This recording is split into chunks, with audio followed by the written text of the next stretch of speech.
Le price action en trading. Avantages et inconvénients. On verra dans cette vidéo quelques avantages et quelques inconvénients d'utiliser la stratégie du price action en trading. Sans plus tarder, commençons par les avantages.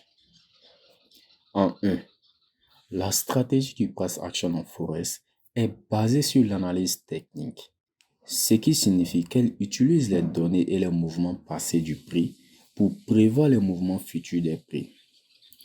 Cela peut aider les traders à prendre des décisions cohérentes sur les entrées et les sorties des positions.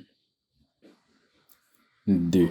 Le price action est le moyen le plus simple et efficace de comprendre les tendances du marché. Avec le price action, il est simple de repérer les tendances à la hausse et à la baisse sur les graphiques. 3. Le price action est adaptable à tous les styles de trading, que ce soit le scalping, le day trading ou le swing trading. Les traders peuvent utiliser ces stratégies de trading pour leurs positions à court terme ou à long terme. 4. Le price action n'exige pas l'utilisation d'indicateurs techniques supplémentaires, ce qui permet aux traders de se concentrer uniquement sur le mouvement des prix et de prendre des décisions rapides. 5. Le price action est une méthode éprouvée qui a fait ses preuves sur les marchés financiers. Elle a été utilisée avec succès par de nombreux traders professionnels et elle continue de toujours faire ses preuves. Passons maintenant aux inconvénients du price action. 1. Le price action est basé sur l'analyse technique, ce qui signifie qu'elle ne tient pas compte des fondamentaux économiques. Les traders qui utilisent uniquement le price action peuvent manquer des informations importantes sur les événements économiques qui peuvent affecter les taux d'échange. Souvent, il y a des traders qui utilisent le price action sans se baser sur les annonces économiques et délaisser totalement le fondamental. 2. Le price action peut être difficile à maîtriser pour les traders débutants. Il peut être difficile de repérer les tendances, les niveaux de support et de résistance sur le graphique. 3. Le price action peut être sujet aux erreurs d'interprétation. Les traders peuvent mal interpréter les signaux de prix et prendre des décisions erronées.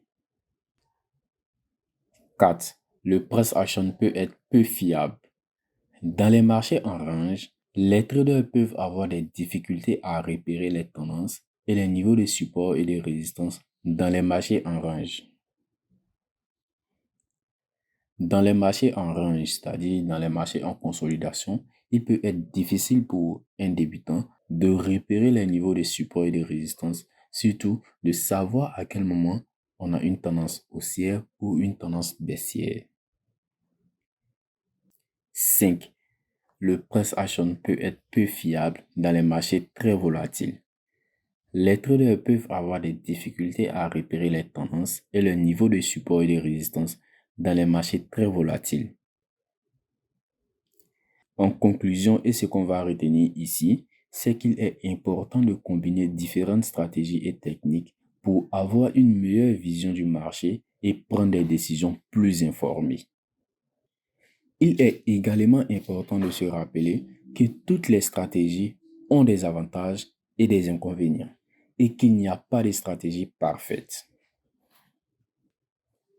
Il faut bien comprendre les risques associés à la stratégie du price action et de s'entraîner sur un compte démo avant de trader en utilisant de l'argent réel. Les anciens connaissent déjà mon avis sur la grande question d'utiliser le price action ou non. Pour ceux qui ne le savent pas, vous pouvez regarder la vidéo sur le price action, le lien en description de cette vidéo.